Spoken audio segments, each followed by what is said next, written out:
All right, Coach, you want to talk about today's game and the performance as far as preparing for the fall?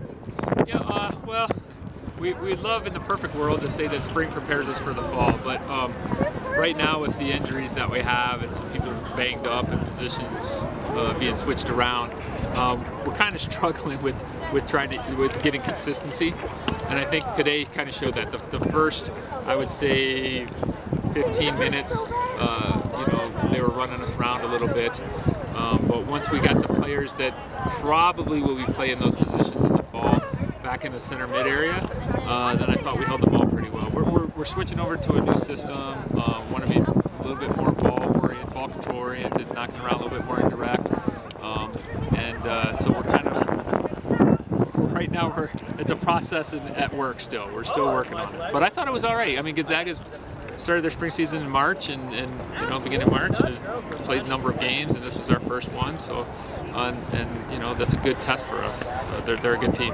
Who else do you have on the spring schedule?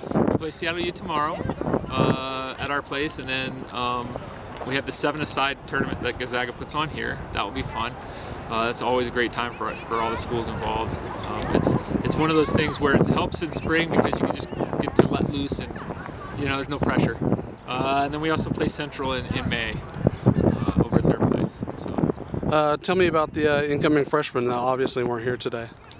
Yeah, the incoming freshmen I think will fit in really well with what we're trying to get to, and that's kind of why we recruited them, was that they kind of fit some needs that we had. We really need to be more attack oriented. I think we're doing pretty well from the defensive third to middle third, but as evidenced today with 4 shots, I mean, third to attacking third is not there.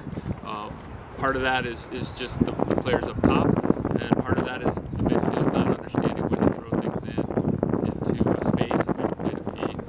But the players we have coming in play in this kind of a system, so they all hopefully will make an impact right now. Last fall, you had 1 victory in the conference schedule, but 4 of the 5 losses were by 1 goal.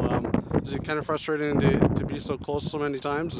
Yeah, definitely. Well, and we knew we were going to take some lumps last year as well, last fall. I mean, we had 13 new players on the roster, 11 freshmen. So when you're doing that at a Division I school, you're gonna struggle, especially towards the end of the season as the freshmen start to peter out a little bit. It is definitely something that all coaches know. Freshmen usually come in with a bang and go out with a whimper a little bit, just because of how physical it is. But yeah, so it was frustrating to see that we're right in there with everything in the Big Sky and just a goal away. And the teams that made it to our Final Four in the Big Sky, we played them really, really well. We beat Weber and tied Northern Colorado, and ended up with losses with State and Northern Arizona.